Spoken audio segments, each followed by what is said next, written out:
Jalen Hurts, Jake Fromm, and Jarrett Stidham, the three big quarterbacks in the SEC, all face big questions as we head down the final stretch. We'll talk about it all next on AT&T SEC Country Live.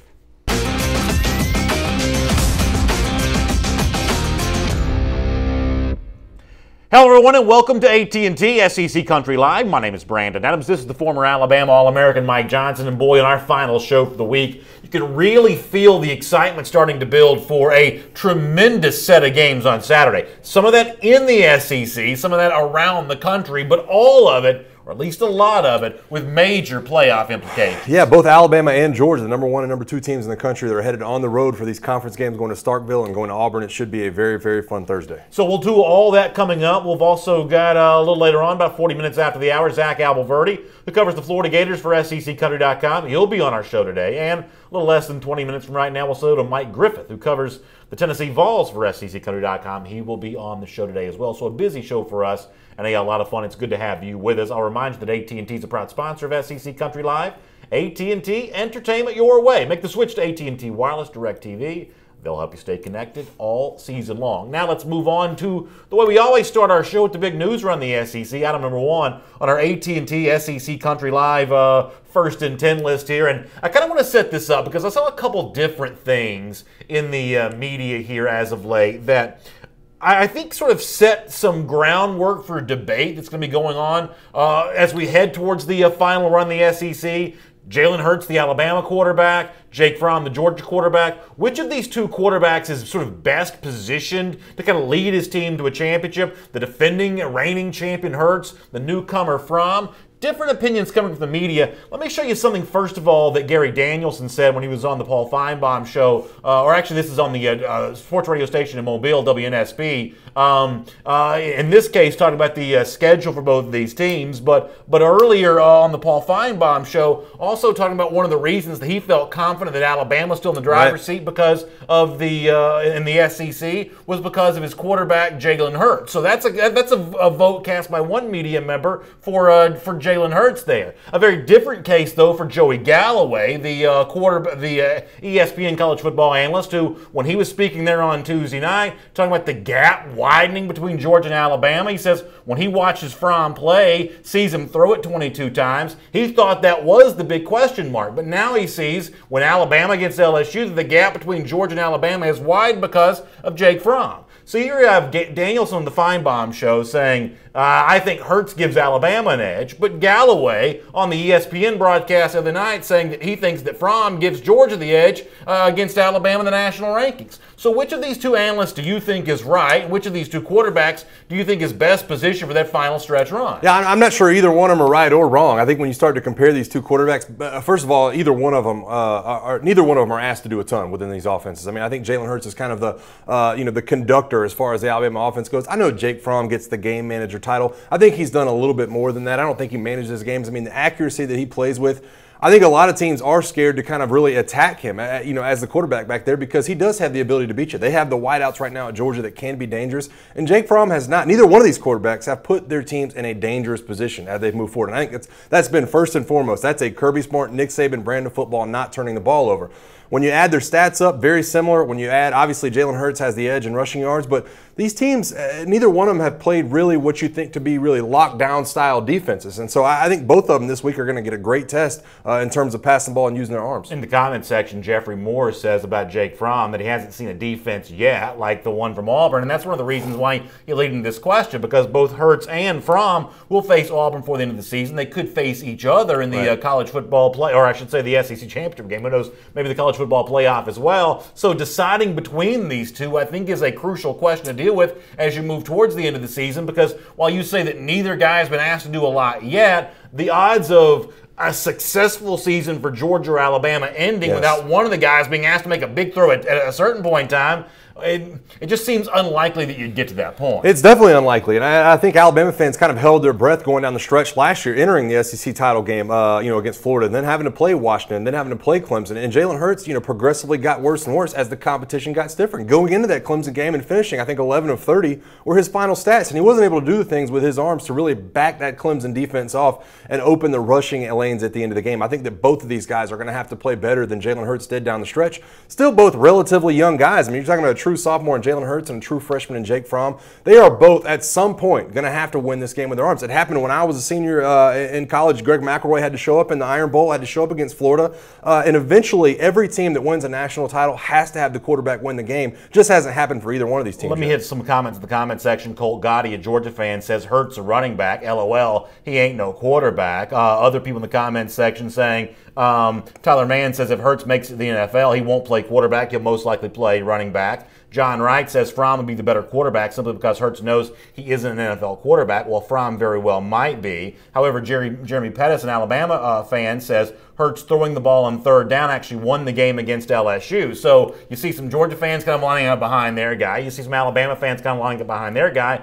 And what does make it interesting is, and Hurts is more than just a running back, and I've questioned his passing skills as much as anybody has, but I'll say that he's more than just a running back. However, it is interesting how different these two guys are. For the most part, Fromm is very limited as a runner. I do think he's more accomplished as a passer than some people think he is, whereas Hurts is so dynamic with his legs, and I still think a little bit limited with his arm. It's amazing how this conversation sort of compares the two, but their styles of play actually could not be more different. I agree. I think obviously you look at the rushing yards from Jalen Hurts. I think he's got over 600 right now in the year. I think Jake Fromm actually has 80, 90, 100 rushing yards. I think when you start to put their stats next to each other, both very comparable. I mean, I think Jalen's sitting there at 61%, Jake Fromm at 63%. I think that what makes Jake Fromm so good is obviously his ability to kind of throw the ball on time and his accuracy. I think what makes Jalen Hurts so good is sometimes that defensive line gets a little bit scared to rush the passer in a big way because they know he's going to break loose and hurt them with his legs. So it's two very different style of attacks from the quarterback position, but both have been very effective this year in the roles they've been asked to play. Jason Hodge says the answer of who's better between Fromm and Jalen Hurts is, he says it's Jarrett Stidham, duh. He says it's not even one of those two guys, it's Jarrett Stidham. So why don't we do this?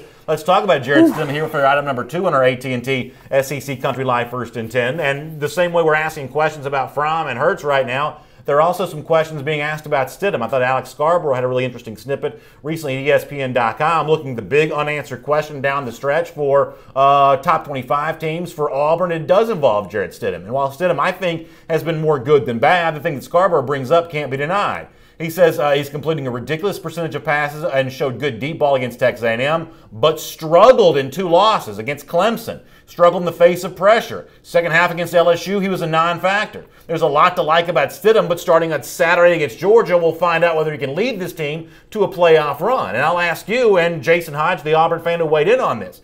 Is it a knock on Stidham, a quarterback that y'all know that I was impressed with before the start of the season, but is it a knock on Stidham that he's been bad? And I think that's not too blunt of a phrase. He's been bad in both of Auburn's losses. He has been bad in both of them. I think when you look at the completion percentages, 54% against Clemson, 35% against LSU. And that kind of tells you the tale of what's been going on this year. When he has played bad passing defenses, number 119 ranked, 104th ranked, 94th ranked, 97th ranked, Missouri, Mississippi State, Ole Miss, all those teams. When he has played those teams, he's looked great. That's what's really inflated his numbers. But when he has played good passing defenses, I don't think he's quite risen to the occasion. Not just yet. And it's not to say that he can't do it. But what you're going to find this weekend is Georgia is the number 8th ranked team in passing defense. Now, Georgia has to be able to rush the passer. I think that's a concern when you look at them rushing 4. I wouldn't be surprised if Kirby Smart does decide to dial up some more blitzes this weekend, try to get in Jarrett Stidham's face, because obviously the teams that have been able to rush the passer are the ones that have caused them problems. And so, I think we can look at Jarrett Stidham's numbers and look at the completion percentage and see the yardage he's passed for, but I don't know if the consistency has been there. And I think a big part of that is, that's what's led to Auburn being 7-2 right now. Bull Molinari says Stidham's a game manager. The running game dictates Auburn's success. I think last week Stidham proved he's more than that. I think he had his best game since coming to Auburn. Auburn in his home state of Texas, throws for 3 touchdowns, completes nearly 75% of his passes. His completion percentage this season is fabulous. I think at times, if he hasn't looked like the sort of leader that Auburn offense, I blame it more on the Auburn coaches than I blame it on Stidham individually. I think there's a chance that Chip Lindsey, the OC, and Gus Malzahn, the head coach, I think they've poorly used him at times. I completely agree. I mean, the downfield passing game, you just haven't seen the intermediate. You've seen the short passing game. He's been able to dump it off to some of the running backs. He's been able to find some of that yardage to some of these short plays. I mean, some of the speed screens, some other things that you're going to do in a Gus Malzahn and Chip Lindsey offense. But when they do throw it downfield, he's not hitting that many. And he did hit a couple last week against Texas A&M. And it's like I mentioned, Texas A&M's passing defense is just not that great. I think they're ranked number 97 in the country. Speaking of Chip Lindsey and the Auburn offense, including head coach Gus Malzahn, this week Kirby Smart was asked, what's it like defending the Auburn offense, a unit you should know well given the number of times you've coached against them, with the new-look offensive coordinator from Chip Lindsey? I don't know if Kirby Smart meant to, but in the midst of his comment, he sort of touches on something we've kind of hit on this show as well, and that I think that Auburn fans are very wrapped up in right now. Listen to how Smart answers the question about how you stop a Chip Lindsey offense, and see, Auburn fans, if this is not the kind of sort of gripe you've had with your team all season long. Take a listen. Well, I think he's got a guy that can throw the ball. You see some different ideas in there that maybe he brought. I'm not sure whether it's all Gus, all him. It doesn't matter. They're doing a good job together, and they've got those guys playing well, playing at a really high level. So listen to what he says there. I'm not sure if it's all Gus Malzahn, not sure it's all Chip Lindsey. I don't care. And for Kirby Smart, he doesn't care. He's got to stop it no matter who the guy that's designing the plays are. But you better believe Auburn fans care about this, because we hear about them, about that, in our comment section all the time. And I believe that, and y'all know, listen, I mean, I've got a vested interest in the Georgia side of this thing on Saturday. I won't pretend that. But to put myself in the position of an Auburn fan on Saturday, what gives my team the best chance to win if I'm an Auburn fan? It's Chip Lindsey calling the plays and not Gus Malzahn. So I think that Kirby Smart actually accidentally steps into a debate that some Auburn fans have some emotion invested in right now. Well, and I think what you heard from Kirby Smart is Kirby's a guy that's been defending Gus Malzahn for years now. I mean, he's a guy that's had to go down to, to the Plains and play them in Tuscaloosa, and he's been defending Gus Malzahn not only since he's been the head coach at Auburn, but back when he was the offensive coordinator at Auburn under Gene Chizik. So he knows the ins and the outs of Gus Malzahn's offense. It's been a chess match, really, between Kirby Smart and Nick Saban over the last few years and Gus Malzahn and what he's been able to do. I think when he watches film, he does see a couple of different wrinkles in there when you've added Chip Lindsey and you've added Jarrett Stidham. He sees an offense that has changed without a dual threat style of quarterback. And I think that when he watches film, maybe that jumps out to him. Maybe he says, man, Chip Lindsey's added this, or Jarrett Stidham's added this. I think it's just another thing in the back of Kirby Smart's mind as he continues to game plan for Saturday. A few more comments here. Michael Collins says Stidham better be ready because Auburn ain't running on the dogs. He thinks the Georgia rush defense is going to stop that and make Stidham one-dimensional. Mark Chambers says he thinks that Kirby Smart's going to be the coach of the year. Will Reed kind of laughing, though, about Georgia, saying those SEC East defenses are real tough. I'm going to give you one more here, though, from Justin Sisk, Mike, who says Fromm faces a hostile environment Saturday, but Stidham will face the best defense he's faced in his college career this weekend. I mean, do you give Stidham an edge because he's playing at home? I mean, he is facing a much better defense than, with the exception of Clemson, that he's seen thus far this season, and certainly anything he saw in the Big 12 when he was playing for Baylor. Well, I think the fact that he's playing at home cannot be underestimated or cannot be understated, because I think when you flip the coin and you look at what Jake Fromm has done away from home, it hasn't been that great. It's 5 touchdowns, 3 interceptions. His completion percentage dips down about 10 percentage points, and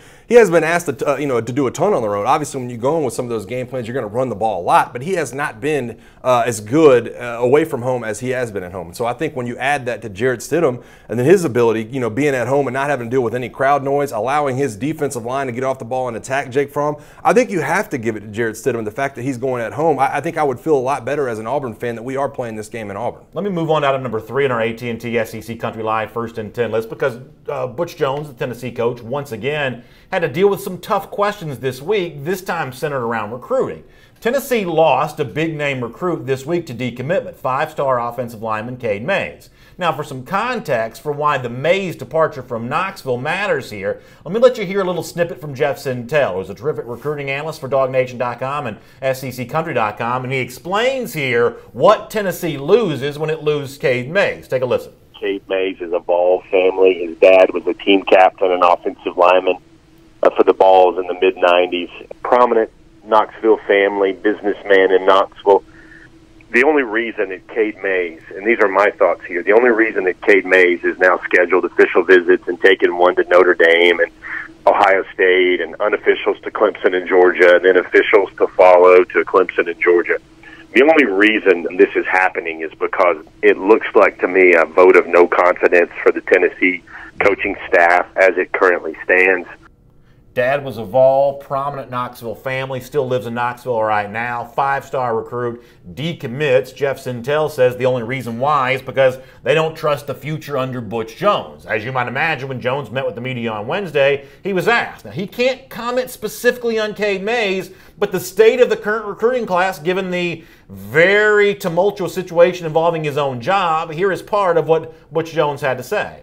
Well, I just think recruiting in general is a great challenge, and it's forged by relationships over time. But it's in flux every single minute, every single hour, every single day in the world that we live in terms of recruiting. So you have to rely on your relationships. You have to rely on the good things that are going on, which we have a ton of good things going on in your program. And a lot of times as a young man, you have to look into a crystal ball, and you don't look at the immediate.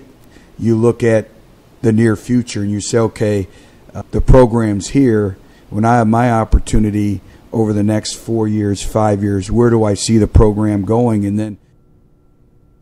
So listen, it's a good news, bad news situation. On the one hand, Tennessee, you've got some great things going on with your program. On the bad news, you have to look into a crystal ball to be able to see them, because they're all going to happen in the future there. I mean, this is, to me, feels like sort of classic Butch Jones, right? Yeah, it does feel kind of like classic Butch Jones. And listen, I understand kind of where he's coming from. He's got to try to hold this thing together. I mean, that December 20th signing date is right around the corner. I mean, we're almost, a month and a half out when you talk about kids putting their name on the dotted line. So he doesn't want to come out and say we're in panic mode, or we're really worried about losing this commit, because honestly, they still have a pretty good class. I think they're number 11 ranked class when you look at Rivals.com. They still have J.C. Horn. They still have Trey Dean. They still have Greg Emerson, a couple of good players. And so I know Butch Jones gets in front of that microphone and that podium and doesn't want to sound the alarms.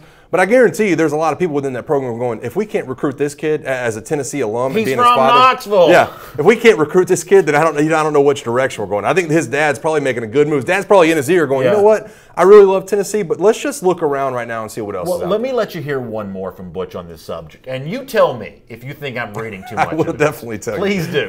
Here's more from Butch Jones. Now, he can't talk about Cade Mays, but we all know he's talking about Cade Mays.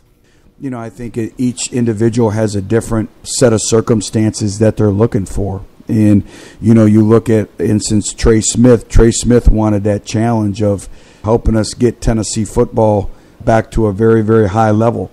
And he wanted that challenge. So I think each individual is different as well. But it's still, at the end of the day, it's forged on relationships over time. And it's ongoing, and it's ever developing. And that's every program. That's not just Tennessee. That's the world of recruiting that we live in. It sounds to me that he is saying that Cade Mays is not coming to Tennessee because he's not as tough as Trey Smith, who wanted a challenge that Cade Mays is not willing to take on. I mean, you can tell me, am I reading too much into that? Because it sounds like he's taking a subtle swipe at Cade Mays for his decommitment. He's definitely taking a subtle swipe at him. And listen, I think the situation has definitely changed. When you look at what Butch did last year, they had a good team. They were getting players drafted. They had 9 wins. Everything looked like it might be on the up and up. But everybody knew Butch Jones was coming into those crossroads of a season. And right now, you have a 4-5 Tennessee team that doesn't look like anybody's going to get drafted off of it. And right now, it doesn't look like Butch Jones is in very good shape. So you can question Cade Mays all you want to. I don't blame him. I don't think most Tennessee fans would blame him for kind of looking around and see. He says that, listen, a lot of these recruits want different things, and they're looking at different places for different situations. Recruits want to go somewhere where they can win and somewhere they have a chance to get to the next level. Right now, that's just not at Tennessee, and that's not under Butch Jones. So let's not blame this kid for looking in different directions when it's obvious that Butch Jones hasn't been getting it done. Yes, Trey Smith is a good lineman, but he's still a true freshman. And none of the other linemen you've really been able to develop haven't looked that great. So like I said, I don't blame the guy for looking around. I think we have Mike Griffith here in Knoxville, Tennessee. Let me check in with Mike on that. Oh, actually, we're getting Mike ready to go here. I apologize. We'll talk about that in a second. But here's my thing about Jones. I think to a certain extent, he's sort of treated by some in the media as kind of a harmless buffoon, kind of a sort of a goofy guy who says some kind of funny things, and there's no harm, no foul with him. I think there's a chance that Jones is secretly not the greatest guy. And I hate to be that way, but you have what I think he sort of alluded to about Cade Mays, the decision to burn the red shirt of Will McBride, which I think is a really bad decision. Maybe not being completely forthcoming about the fight involving Shy Tuttle earlier in the year, and kind of on and on we could go here. I mean, is there a chance that maybe Butch Jones' persona is a little less harmless than it appears to be? I don't think there's any doubt, and I think, listen, I've given Butch Jones a benefit of the doubt, and I've seen what's been put on camera, and I understand kind of the persona he puts out. And I still do think he's a good guy, but maybe he's not to the level that we'd have talked about, because you talk about his history, add on to the reports that he got in a fight with one of his linemen back in 2015, also got in a fight reportedly with one of his players at Cincinnati. So maybe you're right. Maybe that he's not pointing in the right direction as far as what we see in the persona that Butch Jones tends to put out. Let me bring in Mike Griffith on this from Knoxville, Tennessee. And Mike, I want to talk to you about a lot of the stuff that's gone there in Knoxville for a while. But one of the big subjects in our program the last really few days was the decision to play Will McBride the other day, burning a red shirt for what was basically 8 passing attempts. There's no guarantee about how much time he's going to get before the end of the season. Was that the right decision for Butch Jones to make, to essentially trade a year of a player's eligibility for a portion of a game? Absolutely. The guy's on scholarship to play football, and he was the next man up. And, he played a half of football, and while Tennessee's not playing for an SEC title like Georgia is, they're still trying to win football games at Tennessee. And anybody, the SEC network did a huge disservice to themselves and their audience because they didn't do their homework on this. Will McBride was the 4th-string quarterback going into spring drills last year, and this is his opportunity to play. Tennessee's got 2 highly rated guys signed in the 2018 class, and chances are as soon as they arrive, they're going to move ahead of Will McBride on the depth chart. He's a kid who's undersized, who wasn't heavily recruited, was originally a Memphis commitment, so he was thrilled to play. His mother was thrilled to play, but Jordan Rodgers showed us why he's not Aaron Rodgers. He didn't do his homework. He did a terrible miscast of what happened, and Gene Chizik did a horrible job from the studio. This was a great opportunity for Will McBride to play. Jarrett Garantano's ankle was injured. The coaching staff was aware of that. Garantano wanted to try it out, so he went back out there the rest of the first half. He wasn't able to move. He wasn't able to protect himself. And I think Tennessee would have been doing their program and the 95,000 people a disservice if they didn't do what they could to win a football game, a homecoming football game, and end a 4-game losing streak. So this has got to be one of the most crazy, off-the-mark discussions that I've ever heard, and just proves what a witch hunt people are on. Will McBride was absolutely the right call, and he might play against Missouri depending on how Jarrett Garantano's ankle has healed up by kickoff 7:30 Saturday night. We played some audio a moment ago of Butch Jones responding to the current state of the Tennessee recruiting class after Cade Mays decommitted this week. Obviously, Jones can't speak about Mays, but when you lose a 5-star prospect from your own hometown, I mean, how bad of a look is that for Butch Jones right now? Probably heard about as much as Georgia not getting to Shawn Watson or Josh Dobbs, Signing day hasn't come yet, but you know what that's like. Georgia's gone through it for years and years and years, losing one guy after another, only to have these guys come back and beat them, whether it was Tennessee winning a national title with guys like Jamal Lewis and Deion Grant and Cozy Coleman. So I think Georgia fans probably understand better than anybody what it's like to lose recruits, although lately they don't seem to be losing anybody. Obviously it stings Tennessee. I mean, Cade Mays is a legacy player. He's from their backyard. As you said, he's a 5-star player. He was asked about Trey Smith, and Trey Smith was a guy that could have gone to Alabama or Ohio State. Actually grew up an Alabama fan, and Butch Jones answered the question and said, Trey Smith is a guy who decided that he wanted to be part of a happening at Tennessee, wanted to stay home in his home state, and he answered that question honestly. And not everybody decides to do that. Tennessee lost a pretty talented receiver, T. Higgins, last year to Clemson, and this year now it's Cade Mays. He's been committed for 2.5 years. A guy that I think a lot of people just assumed would come to Tennessee. But fact of the matter is, he's been getting a little antsy anyway. Sometimes kids want to go out and go beyond, their backyard. As again, Georgia fans probably have seen that happen a lot, and can only say, hey, these kids have to do what they think is in their best interest. Mike, I think one of the most interesting things for me to follow, at least, for me and you in the comment section, has been, and we talked to you about it for the first couple of weeks of the season. We would talk about Butch Jones and whether he was on the hot seat or who might replace him or what they're going to do. It seems like in recent weeks we've gotten more feedback on John Currie and the job he's doing at AD. Do you have a feel of, should he have done more in recent weeks as the AD? Should he have come out and spoken more, or do you think he's done a pretty good job? I think he's done a great job. I think you need to see it through. I think Florida's Exhibit A. They get rid of Jim McElwain and the Gators go to Missouri and roll over and play dead.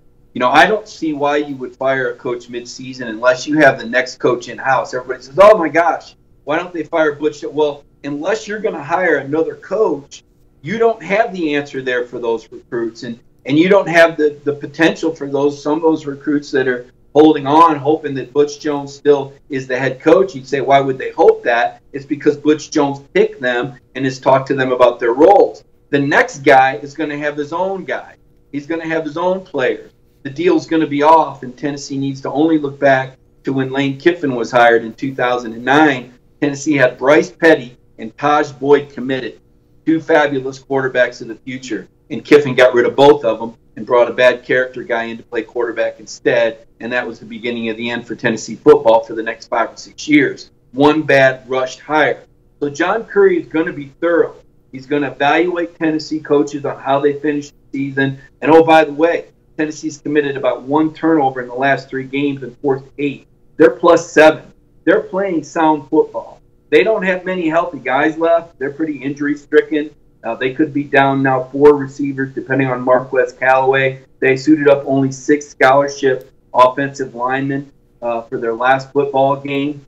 So I don't know what's left for Tennessee in terms of how competitive they can be. But I will say this. They have been playing sound football. They've just been overmatched the last 3 weeks. They may be overmatched again Saturday night in Missouri.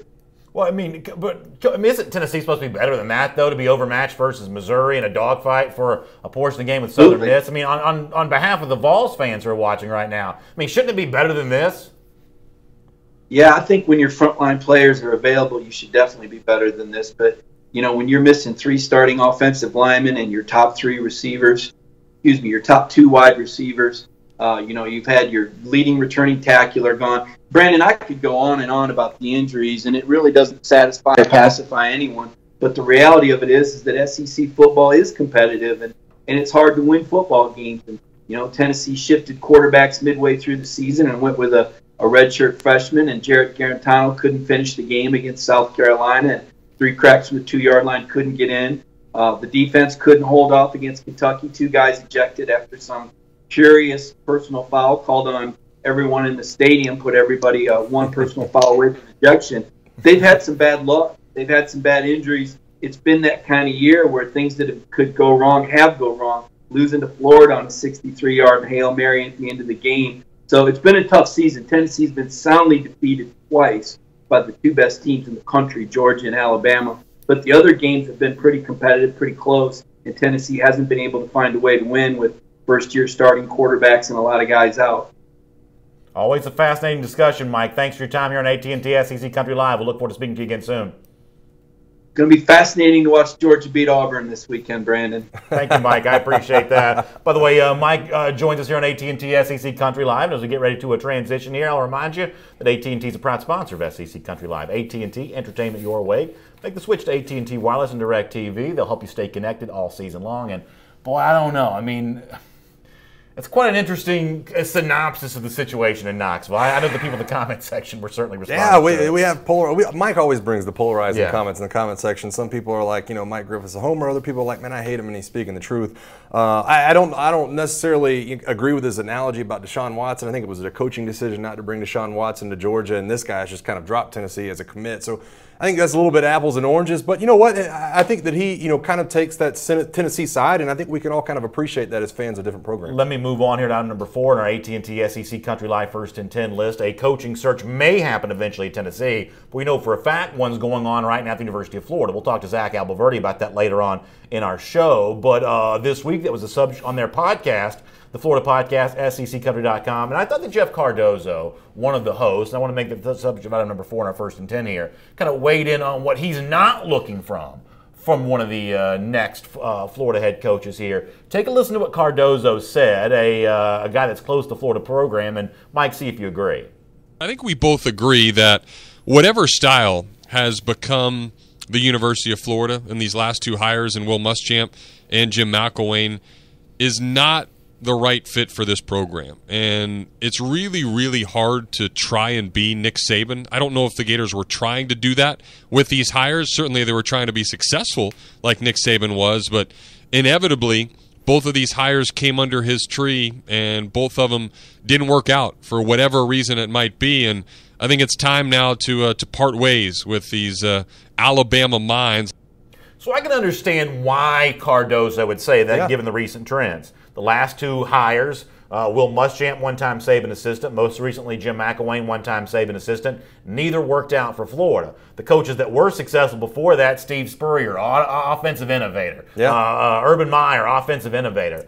But man, here's the thing I believe you have to be careful about if you're Florida. You have to look at the success that one-time Saban assistant Kirby Smart's now having at Georgia. I think Will Muschamp in his second go-around at South Carolina is doing a pretty good job here. I think that style of coaching and more importantly, that insatiable style of recruiting, I don't think that's going out of style anytime soon. And if I was a Florida fan, that'd be my concern that by going to a more innovative offense in mind, you're going away from the kind of recruiting that's putting certain teams at the top of the SEC right now. Yeah, I tend to agree with you. And listen, I think you have to be careful right now if you are a Florida fan and somebody looking at the coach's hire, not to just blanket everybody that's been under Nick Saban. I mean, Will Muschamp, listen, he is a Saban guy, but he came from Texas. He was under Mac Brown at Texas before he comes to Florida. And then he goes back to Auburn, and then he winds up in South Carolina. He's not just a Saban guy. I think you also do the same thing with Jimbo Fisher. You look at him and say, oh, Saban guy. And maybe he is a little bit better offensively than Jim McElwain has been, but this is a guy that's bounced around as well. And so they have a couple of different tenures under their belt, and they're not just Saban people. And so I think you have to be careful not to blanket everybody and say, oh, well, you know what, just because this guy worked under Saban, we probably don't want him. I don't know that they're looking at anybody that's worked under Nick Saban unless it's Lane Kiffin, and I don't even really know if you consider him a Saban guy. I mean, I think he's just a guy that worked under Nick Saban. So you just have to be careful. To me, I understand what the philosophy is. I understand that people are hiring Saban guys and some hit and some don't. But look at each of these guys individually. Find yourself an offensive innovator that can also coach up the defense and be where they're supposed to be. See, I said this on Dog Nation Daily today. That's obviously the show that I do, the daily podcast for Georgia Bulldogs fans. And I know this is going to kind of come from sort of a Georgia perspective, but here's what I want Florida fans to hear what this Georgia perspective is. What I told my audience today was, the kind of coach that I scare you at Florida is not the person who brings the thickest playbook, the trickiest offense. It's the guy who rebuilds that talent base. Because Florida, the best analogy I can use is, it's sort of like one of these dormant volcanoes. We know in the past that thing's really erupted to the tune of #1 overall classes, top 5 classes with regularity. It's been absent under Jim McElwain. And what ought to scare the Georgia fans or the Tennessee fans or the other rivals in the SEC East is not Florida hiring a coach that's smarter than everybody else, but Florida hiring a coach that's going to start outworking people in the recruiting trail again. That's what McElwain didn't do. I completely agree, and I don't know if Jim McElwain's personality really worked out. And I mentioned this a couple times. The only concern I had when he got the job at Florida was, can he merge that West Coast, Pacific Northwest personality that he has? You know, he kind of talks like he's from Washington. He kind of talks like he's from Montana. Could that merge in and him be able to recruit that Florida recruiting base? Well, evidently he didn't do it to a high enough level. He wasn't able to develop the quarterback, wasn't able to get the defense really to play the standard they're used to. And so, like I said, I don't think you want to steer away from Saban guys, but you do have to find somebody that can breathe some fresh air in. I think when you look at what's gone on at LSU in the last couple of years, firing Les Miles, bringing in a guy like Matt Canada who can breathe some fresh air into what your offensive philosophy is and also have your defense play at a high level. I think that's what Florida needs to be looking for. Totally agree with Bo Carter, who says that Florida can go from bad to good really quick without leaving their neighborhood to shop. Yes. And that's right. That's why you want a good recruiter there at that Florida job. Coming up in just a moment, we'll take a look at the week's action in the SEC from a point spread perspective. We'll do that with our MyBookie Best Bets here in just a moment. Before that, though, let's do item number 5 on our AT&T SEC Country Live First and 10 list. And there's some more debate about what Les Miles' future might be. And listen, I just like talking about Miles. First of all, you got this report coming from the Corvallis, Oregon newspaper that Miles apparently was interested in the Oregon State job. Here's what they wrote about that in their the newspaper out there in Corvallis, Oregon, that Miles was interested in that job. According to multiple sources, they say that he wanted to come to Oregon State. That's the Corvallis Gazette-Times. So he wants that job, apparently. There's also been a response from Oregon State here as of late that they have not reached reached out to Les Miles in any shape, form, or fashion. So Miles apparently still wanting to coach again. And Carter Bryant, who does our LSU podcast for SECCountry.com, said, well, if Miles wants to coach, how about the team that LSU plays on Saturday, Arkansas? If they move on from Brett Bielema, maybe they ought to consider Les Miles. Here's what Bryant said on a recent LSU podcast. What if Les Miles became the head coach at Arkansas? If you're the Razorbacks, why not? You know my opinion of Les Miles. His coaching became stale. His game planning and stories that I've heard about his game planning was miserable. The way he treated his offensive coordinators wasn't the best. And I've let it be known how lucky I thought Les Miles got at times. But the dude still won over 70% of his games. So there you go, Arkansas. A guy that was bad to his assistants, very stubborn with his offensive game plan. Most of his wins came because of good luck and good fortune. That's your next head coach right there. Listen, I don't know if Les Miles goes to Arkansas. I don't know if he goes to Oregon State. I don't know where he lands, but he will land somewhere. He's a good enough head coach. Boy, I don't know. Here's the problem I have, and we talked about this a little bit yesterday. Les Miles is a guy who can win with talent. He's one of those guys you can win with talent. There's coaches that can have their talent play up, a grade, maybe turn 4 stars into 5 stars. You look at Mike Leach, you look at Bob Petrino. Those are the guys that can do that. Les Miles, to me, has the ability to turn that 5-star into a 4-star. I don't know if he has the ability to kind of coach these guys. No, follow me. I mean, listen to what he did at Oklahoma State before he became the LSU head coach. He was 28-21, and that includes a 7-5 season before he was hired at LSU. And he didn't coach those guys up to the next level. I think that's what Oregon State has to be careful of. I think that Les Miles would be a better coach at Florida than he would at Oregon State. I think he'd win more games because the talent base is there. Oregon State's not one of these big recruiting beds where you can go up there and bring in all this talent. And Les Miles can just, put his will on the other teams he's playing. That's not what's going to work out in the Pacific Northwest at Oregon State. Maybe at Arkansas, maybe you can bring the big hogs in. Maybe you can find another Darren McFadden. But for me and my money, I don't think Les Miles fits at either one of those programs. Bo Molinari says Florida should consider Les Miles. Greg Steele says that's not going to happen because Scott Frost will be the next coach there. Here's one of the reasons why I want to bring this up, though, and somebody in the comment section mentioned this a moment ago. I mean, he got flat turned down for the Purdue job. The word on the street is that the interview did not go well. I sort of think Miles has coached his last game, unless he wants to go down there and coach at a very low rank, the way that, Coker coached at US, Tennessee, Texas, San Antonio, something like that. If Miles wants to coach like major Power 5 conference level football, and that's the only job he's willing to take, I don't think he's going to coach again. I don't see it that way. First of all, I think he'd be good in the Big Ten. I think he fits Big Ten style of football, at least what it used to be. Some of the big lumbering people, what you used to see from Penn State, what you still see from Wisconsin, what you think you'd like to see from Purdue. He also might be able to fit in the Big 12. When you look at those Big 12 defenses right now, I mean, that Les Miles style of offense could work in the Big 12. I don't know where he's going to find a home at.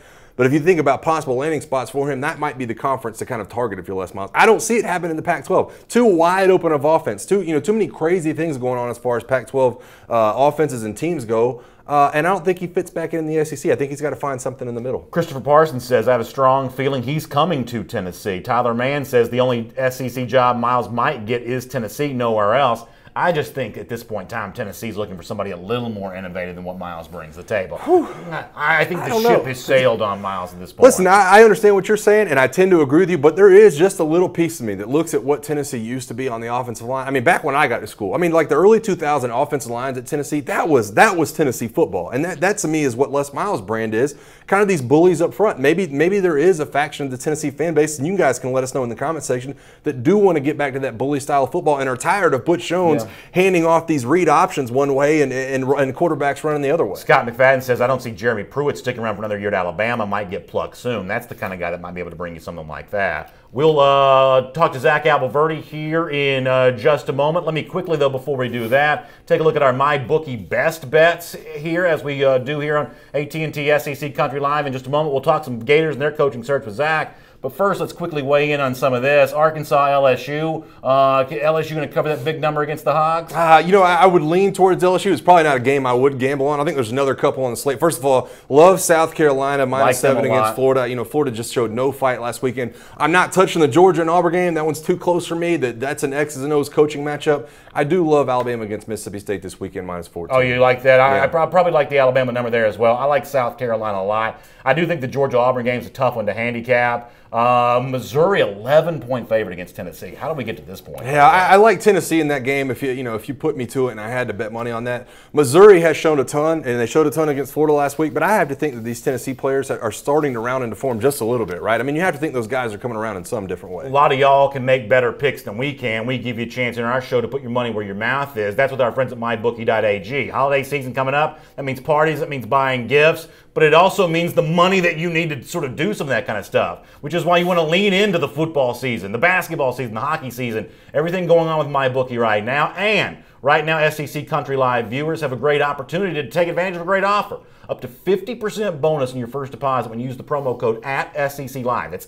SEC Live, the promo code. Use that as the promo code. MyBookie.ag is the website. You can get your first deposit matched up to 50%. You play, you win, you get paid. It's that easy with MyBookie. Now let's check in Gainesville, Florida, or a guy that's on the road covering recruiting and everything else for SECCountry.com. It is Zach Alberverdi, talking some Florida Gators with him. And Zach, we want to talk some coaching search with you. Florida lost a big recruit this week. I want to talk to you about that a little bit as well. But let me discuss for a moment something that your partner Jeff Cardozo said on a recent episode of your Florida podcast at SECCountry.com. He's ready to move away from the former Saban assistants, the Will Muschamps, the Jim McElwain's, guys that came from that Saban coaching tree. We were talking about this a moment ago, but I guess my question would be aren't those the guys that also have the best recruiting chops? And isn't recruiting right now Florida's biggest need?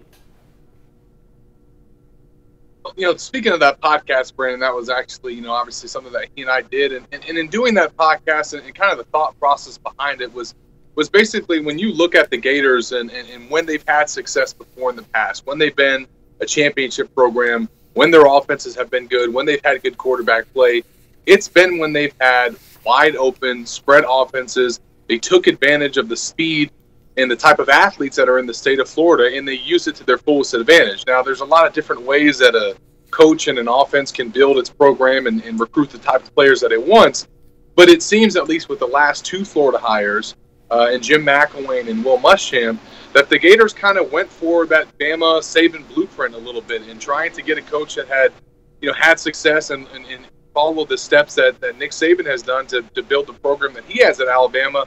And I think that's been replicated in many ways by Muschamp and McElwain. And honestly, I just don't know if that is a fit for Florida. I don't know if that is the type of team and offense that they need to be building. And with this next hire, I think that they're going to look to do something a lot different. Did we lose Zach? Was that an ice machine? Did he get completely overtaken by an ice machine? What happened to Zach there? Zach is back. He's fought his way through whatever the ice was. I don't know what that is. Snowplow or something. Only the finest roadside lodges for Mr. Alberverdi, is you can obviously tell. So, yeah, that's obviously a really interesting point. That's certainly been clear for Florida in the past. But speaking of recruiting, this week Gators do lose out on a pretty big name, four-star wide receiver Jamar Chasen, one of the top 100 players in the country, does decommit from Florida. How big of a loss is this? How much is this directly related to the coaching situation? What exactly went on there with Chase? Yeah, when that coaching change happened with Jim McElwain and you looked at Florida's commitment list, honestly, Jamar Chase is going to be a guy that was always one to watch for. I mean, when you look at the nature of his commitment and how he made that decision to the Gators, he really took a trip down for Friday Night Lights and the way that all those things happened there and just kind of the atmosphere that got created, all the players that decided to commit to Florida during that event.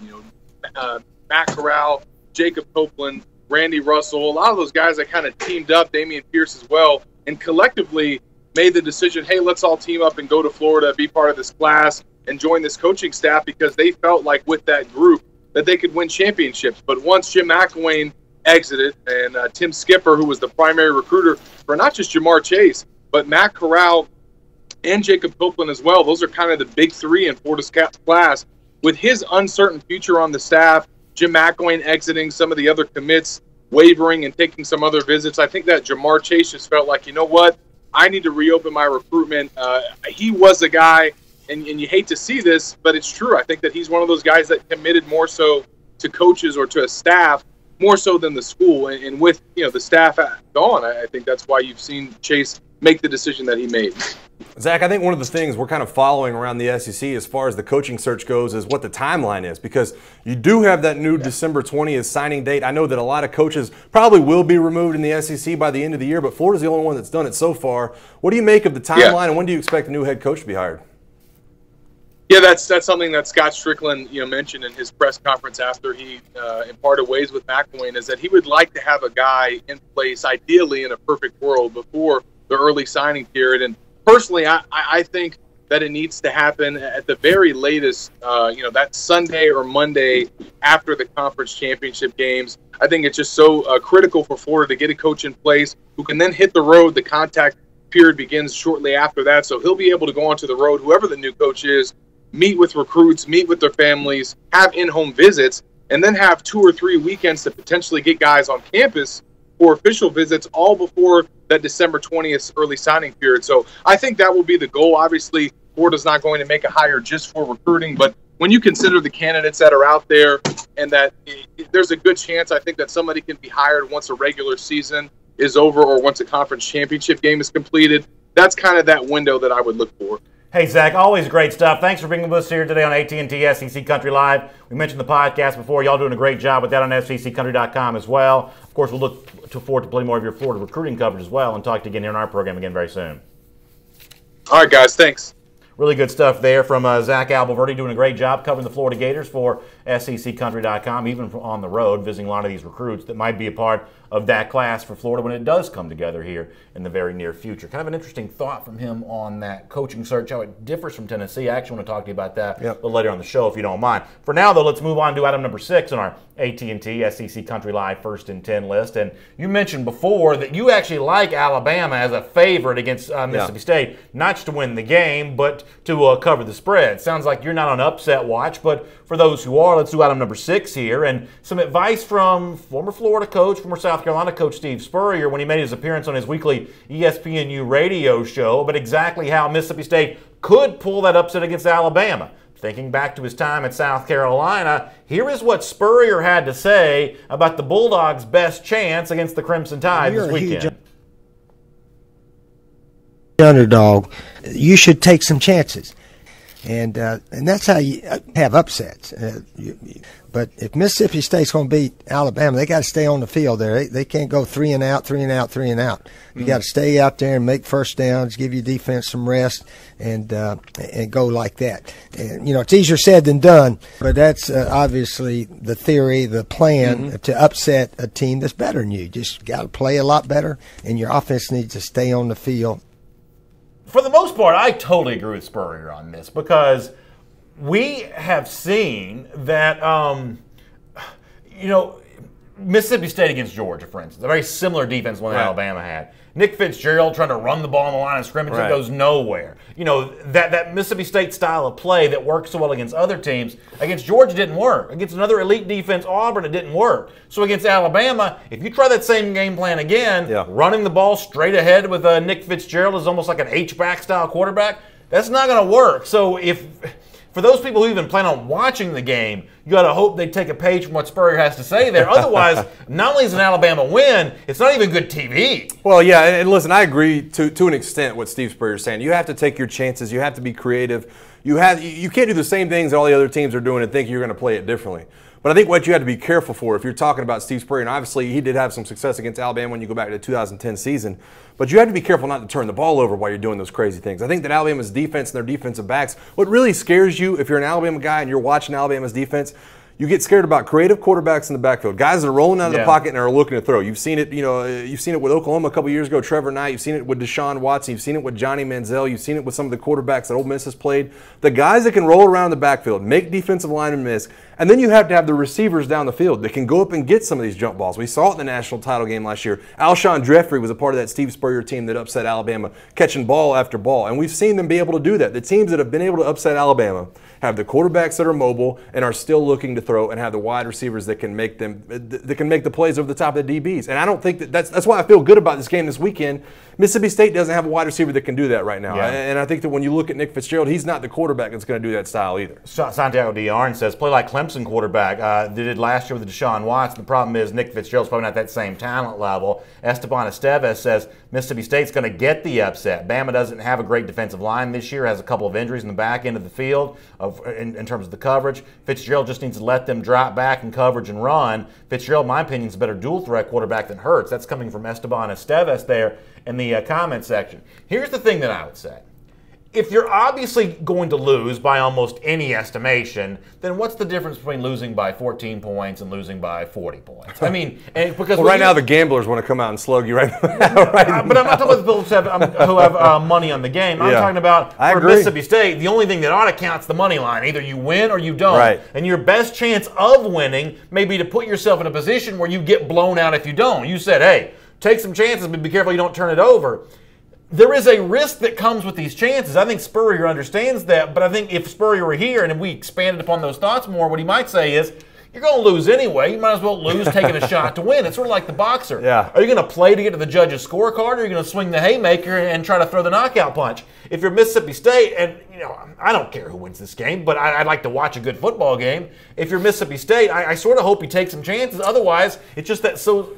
It's like watching an anaconda swallow a rodent or something. I mean, it's just like this slow, digesting of the carcass here. I mean, that's what Alabama does. Over the course of a game, they just choke the life out of their opponent. At least fight back a little bit. Yeah, well, I think you have to be timing it. I don't think you want to do that in the first quarter. I don't think you want to come out and have Nick Fitzgerald throw some, throwback pass and try, wide receiver reverse passes in the first half. I think you want to keep it close until you get to the fourth quarter, until it is a 7 or 10 point game and you can start to make your move. I think that's how you upset Alabama. I don't think you're going to. I think you're going to look at the game and say, "Man, we're going to dominate from start to finish." Just doesn't happen that much.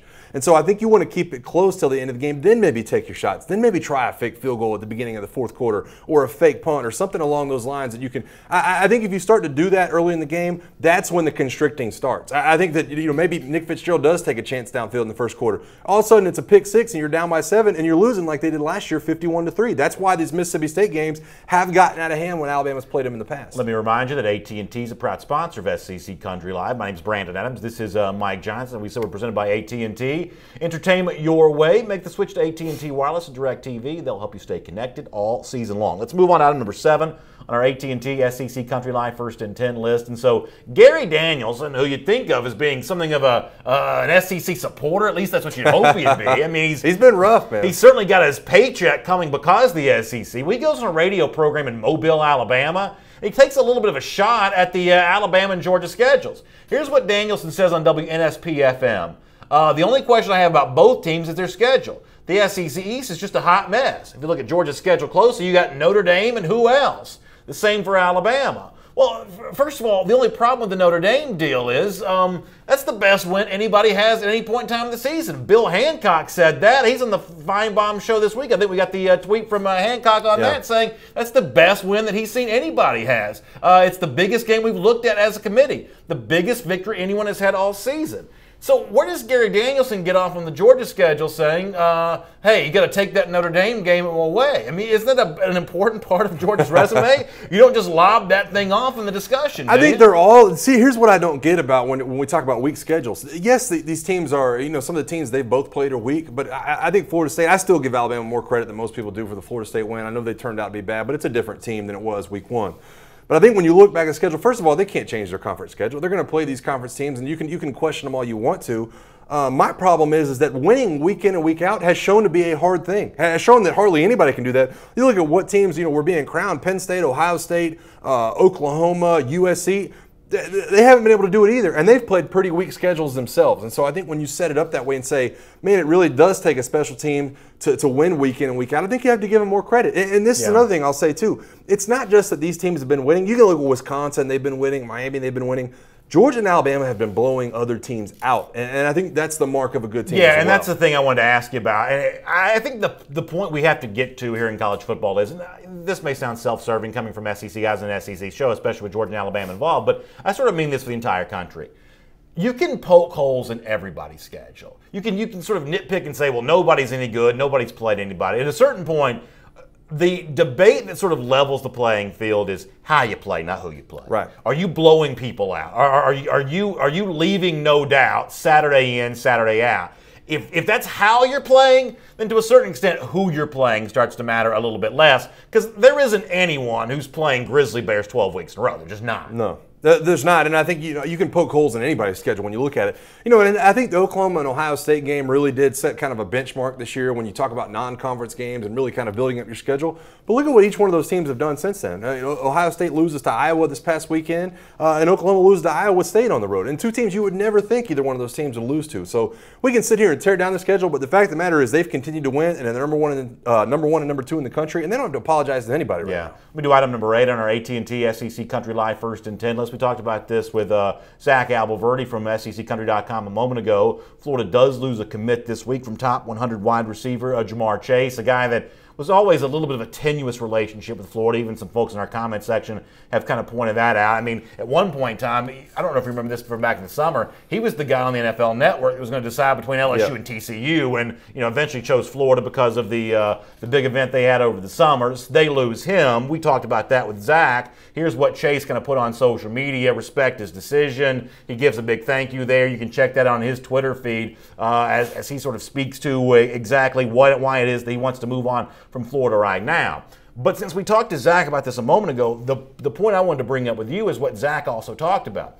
Look at the way that Florida's going about what's obviously a coaching change for it and what might be a coaching change for Tennessee. Florida's not sacrificing this year's coaching search, or I should say this year's recruiting class, because of a coaching search. Does that kind of give you the idea? They have a very proactive timeline. They want this guy in place in early December so they can save a class by late December when the early signing period takes place. I think that's the smart move to make here. And if Tennessee's trying to play a game here with Butch Jones, either for financial reasons or for public relations reasons, making it think that Jones may have a chance to save his job, you can't sacrifice a recruiting class to save a year of a coach or any money. In this case, I think Florida's getting it right in a way that Tennessee is not. I agree with you, and that's why I wanted to ask Zach kind of about the timeline that you're looking at for a head coach right now. I think it's very important when you look at Florida, and I've been impressed how they've kind of had this class stick together. I thought there'd be more fallout after a Jim McElwain firing, and there hasn't been as much as I thought. Obviously, losing Jamar Chase, and the whispers have been out there, Jacob Copeland out of Pensacola, Florida, that they might be losing him soon too. But for the most part, they have held this class together. They're still ranked 10th in the country for a team that doesn't even have a head coach going into next year. And so I think they've approached it the right way. I think you have to look at it and be careful if you're Florida that maybe you do have a little bit more fallout. But for the most part, I've been really impressed with some of these recruits that have really stuck together and have kind of weathered this Jim McElwain storm. I think they're all kind of waiting to see who gets plugged in after that. There's a sense in which I'd almost rather have a bad coach than a bad recruiting class. This idea that, you can't worry about one recruiting class, you got to make a coach. I can't sacrifice a year's recruiting class. You see that with Florida right now. They've lost a lot of guys because of suspension and injuries. That's almost like a recruiting class has been taken away from them. Georgia before this year, the 2013 class, a lot of attrition from that class. It hurts you on the field. If you skip a year in recruiting, you're not winning the next 3 or 4 years. You're just not. Well, and I understand where you're coming at from that. I think that a bad head coach can make a good recruiting class look bad. So, I kind of flip when we talk about that. But at a place like Florida, I definitely think that's applicable. I think when you look at Florida, you think national titles. You think guys are going to try to win the SEC East. You think, recruiting classes every year that should be in the top 5. And so when you approach it from that direction, I'm with you. They can't really afford to skip a step. They have to keep this class in the top 10. And I think they'll be able to. I think there's enough talent right now looking at Florida. And we mentioned it earlier in the show. I really think this Florida team, whoever becomes the head coach, has a good chance next year to be a very good team. I think they've got the talent on the field right now that they should be able to bounce back in short order. All right, coming up in just a moment, we'll have another update for the second day in a row on a story that he and I have taken way too seriously. We'll do that coming up here in a moment in our AT&T SEC Country Live First and 10 list. Before that, item number 9, speaking of ridiculous stories, how about this from Tommy Tuberville? The former Auburn coach, also a guy who recently coached at Cincinnati and Texas Tech. He goes on a radio program, and he talks about he wants to be the Auburn athletic director. Now, 5 minutes ago, he wanted to be the governor of Alabama. Now he wants to be the Auburn athletic director. He says, I'd love to help Auburn's athletic program. I don't think there's anyone more qualified than me. I'd love to talk to the president, whether I'm a candidate or whether I can help. Now, I'm assuming he doesn't mean Donald Trump. I'm assuming he means the president of Auburn. But based on how high he's been shooting lately, who knows what Tuberville's got in store next. This guy cannot be Auburn's athletic director. I actually like Tuberville better than you do. Yeah, not a huge fan. He shouldn't even be talking this way. This is not an ex-coach's job anymore. This is a number cruncher's job. This is an MBA's job. This is not a coach's job. You know, the days of like Vince Dooley being Georgia's athletic director or Bill Battle being Alabama's athletic director. That's not what this job is anymore. It's more of it's a boring person's job, not a cool coach's job. Well, I think it's all about fundraising. Obviously, a guy like Tommy Tuberville might have a hand up at Auburn doing this, but to me, the way he approaches this it tells me that he's not the guy. You know, it's kind of like that. Hey, you know, don't call us, we'll call you. If you're the one asking about being the AD and saying, man, maybe I can talk to the president, maybe I'm a candidate, maybe I'm not, maybe I can just help. If you're that guy and nobody's contacted you about it, then you're probably on the outside looking in. I understand what Tommy Tuberville's doing. He still does carry a lot of weight in the state of Alabama. You hear him on the radio from time to time. He's one of those guys that people still tune in to pay attention because he was a pretty good coach at Auburn. Yeah, you know, he was. Wasn't a national championship caliber coach. They did that after he left. But he is a guy that still carries a lot of weight. I just think, to me, it's a bad look for him asking about it. I think anytime you approach it like that, like I said,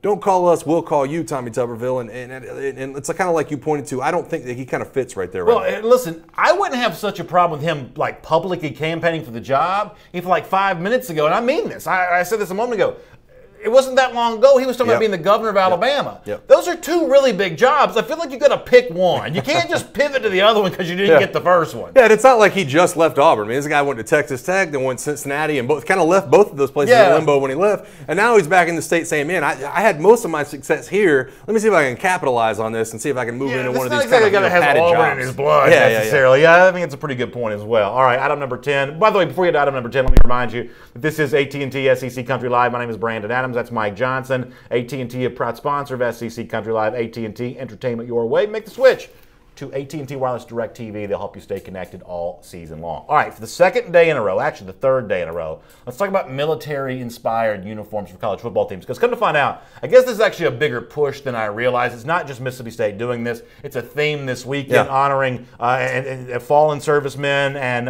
Veterans Day coming up. Yeah, Veterans Day coming up. It's a really serious, cool issue. It's great to see college football getting behind this. The thing we said earlier this week, though, was the Mississippi State uniforms, I couldn't quite tell where like the military theme came in on this. That's just a little bit hard for me to see the military inspiration there. When you get a little closer, you do see the stars and stripes in the uniform and on the numbers. That kind of makes sense. I will say, though, a couple of the other SEC teams getting in on this act have some really good stuff. How cool does that Ole Miss helmet look right there? Yeah, I love that. With the stars and stripes in the Ole Miss logo. First of all, it matches the regular Ole Miss logo. That's a pretty cool helmet right there. Yeah, I'm all about that Ole Miss helmet. Listen, you saw this from baseball. You see this from baseball every now and then, right around Memorial Day, where they have the caps that have the flag in them. You know, I have a Cubs hat with the flag in the C. This is kind of what I feel about this Ole Miss helmet. I think this is a great look for them. And the Vanderbilt helmets and uniforms may even be cooler than that.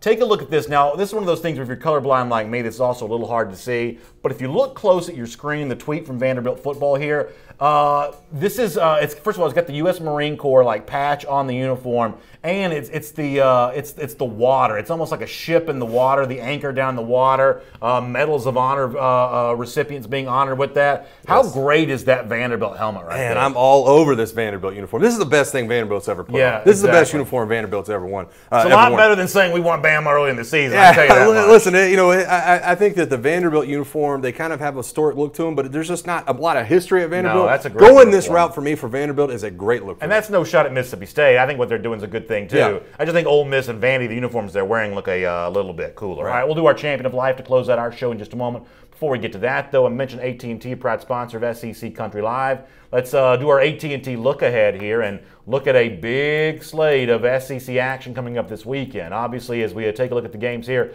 the Auburn-Georgia game is probably the highlight here. Two very, very good teams in Jordan-Hare Stadium. Alabama-Mississippi State gives you a lot to watch as well. And some teams just fighting for their season right now, like Arkansas and LSU. South Carolina wanting to get back to its winning ways against Florida. Tennessee trying not to get beaten by a Missouri team all of a sudden that feels hot after beating Florida last week. I mean, what jumps out at you about this week's SEC schedule? Well, it's obviously the Georgia-Auburn game sitting right there in the middle. I think that's the reason that thing is on CBS after that Florida-South Carolina game. I do want to see how Florida responds. I want to see how Jake Bentley plays them. They are the gambling favorite when you look at that game. But there's one in each time slot, really, that I'm going to kind of look forward to. I also want to see Tennessee and Missouri late. I want to see how Tennessee responds. Do they have any fight left in them up in Knoxville right now to be able to beat a Missouri team that's favored by 11 right now? That shows you how things are going in Knoxville. Absolutely, and as people are saying in the comment section about those uniforms, Cliff Nelson, a former serviceman with Cliff, we appreciate your service. And also, we Clinton appreciate Sparkman as well in the comment section. Certainly, that's an incredible sacrifice to make for your country, and here on AT&T SEC Country Live, we are grateful for that. And we'll now close out the show the way we do each and every day at this time, much like Tennessee coach Butch Jones, at least while he's still got a job, is looking for champions of life. We're looking for them too. And, well, this week it wasn't a particularly good week for a former SEC great. Cam Newton, a Heisman Trophy winner at Auburn, a quarterback for the Carolina Panthers. This week he may have said something he didn't necessarily intend to say. Here's the quote from Newton about the trade of Kelvin Benjamin, the former Florida State wide receiver who got traded. And he was upset about that. He said, "We just lost a great player, but nevertheless, the Titanic still has to go." Now, I think that he meant that this is a ship that's just sailing off the horizon. Yeah. But the Titanic, as you know, well, it sank, and some people were kind of left wondering, well, what is Newton talking about when he says that? Well, another former SEC great, Thomas Davis, was asked about that. Here's Pro Football Talk on NBC saying, I assume asking Thomas Davis, someone told him that the Titanic sank, right? And Thomas Davis says, absolutely. You know, we did. We had to get him off about that. We're not sinking here. Yeah. So listen, talking to the media is not easy. Cam Newton's job is to play football. That's a pretty unfortunate analogy. That is just as unfortunate as it comes when you talk about a team that is kind of, should be good and they're kind of middling around the middle of the pack. A couple of big wins here recently for them, but you don't want to associate yourself with the Titanic if you're a football team. That's not a good look. No, that's exactly right. Although some of the outfits that Cam Newton's worn, they should be found at the bottom of the sea, though. I think we can all agree on that. Yeah. That's Mike Johnson. My name's Brandon Adams. Thanks for being with us here today on AT&T SEC Country Live. Y'all enjoy this great weekend of action, both in the SEC and out. We'll be back again at 3 p.m. on Monday to talk to you about it all. In between now and then, we'd love to have you subscribe to our podcast on iTunes. Give us a rating and a review there. And if you want to hear the full audio version of the show, that's a great place to do it. Also, share this show with your friends on Facebook. Let them know we're talking about the SEC each and every Monday through Thursday at 3 p.m. Eastern Time right here on AT&T SEC Country Live. Y'all have a great day.